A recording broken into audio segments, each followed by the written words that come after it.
A short time ago, the United States military began major combat operations in Iran.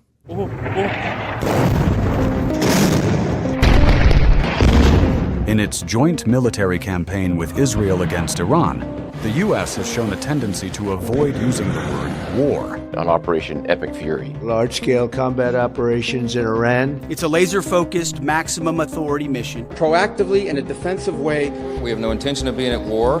Is the president declaring war, and does Congress No. have to weigh in? To the media outlets and political left screaming endless wars. Stop. However, Associated Press has chosen to use war to describe the ongoing strikes and retaliation, and many other media outlets have done the same. Even Trump himself said, "It's war. We're in war." This raises a critical question. Is this legally a war? If it is, why has the U.S. been so reluctant to use the term in official statements? Under international humanitarian law, whenever states resort to armed force against each other, at any scale, and even without a formal declaration of war, the situation is classified as an international armed conflict, and the Geneva Conventions apply. Looking purely at the facts, the joint U.S.-Israeli strikes against Iran clearly amount to an international armed conflict. In plain language, a war against Iran. At the same time, Article 2(4) of the United Nations Charter lays down a general ban on the threat or use of force across borders, with only two exceptions: Security Council authorization and the inherent right of self-defense recognized in Article 51. In letters to the Security Council, the United States claimed it exercised the inherent right of self-defense. That justification has faced fierce backlash from the international community. What happened between Israel and Iran was an unlawful use of force at that particular moment, particularly when we had the IAEA saying there's no smoking gun here at this particular stage. We even had reports that the US authorities as well were saying there's no smoking gun here. So we don't have that imminence that, of course, it's very difficult to say that what they did was lawful. Under international law, launching preemptive war to prevent another country acquiring a nuclear weapon or some other dangerous weapon is not lawful. We have very clear rules about self-defense. There must be an armed attack occurring or an armed attack must be imminent.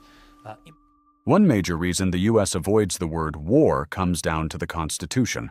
Only Congress has the formal power to declare war, not the president. The president can only use military force pursuant to declaration of war, an authorization to use military force, or where the territory or possessions of the United States are under attack, or where the military assets of the United States are under attack. To limit the expanding presidential power after Vietnam War, Congress passed the War Powers Resolution in 1973. It requires any president who sends U.S. forces into hostilities without prior approval from Congress to either obtain that approval or end the operation within a set time limit. The Trump administration has done neither. Initially, there was pushback on Capitol Hill, though a vote attempting to restrict the president's war powers in Iran failed in both the House and the Senate. To begin, the war is illegal. The Constitution makes plain that only Congress can declare war. The president has escalated his use of military to carry out hostilities all over the globe without Congress, while threatening military action against many more nations. The fact that you don't call it a war does not do away with the fact that you are brutally abnegating on your constitutional responsibility in the context of 6 Americans dead, in the context of billions of dollars of taxpayer money being spent, in the context of gasoline prices already up almost a quarter a gallon. It is the responsibility of the Congress to at least consider whether this is wise or not. All of this exposes a serious weakness in the U.S.'s system of checks and balances. The executive can create a legal gray zone by branding large-scale hostilities as operations or strikes instead of war. I don't think our founders ever imagined our current Congress that is completely lacking in ambition.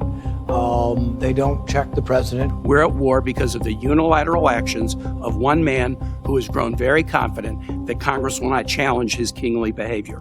And this isn't the first time the U.S. has avoided the word war to downplay its frequent, undeclared military interventions around the world. There was no declaration of war in Vietnam either. It was called a police action. Pre-planned missions in Panama. U.S. military forces to Panama. Military operations to disarm Iraq. The end of our combat mission in Iraq. To defend democracy in Panama. Our nation enters this conflict reluctantly, yet our purpose is sure. Historically, however, the public has come to call these episodes what they are: wars, often named after the country targeted, neatly erasing the United States from the title.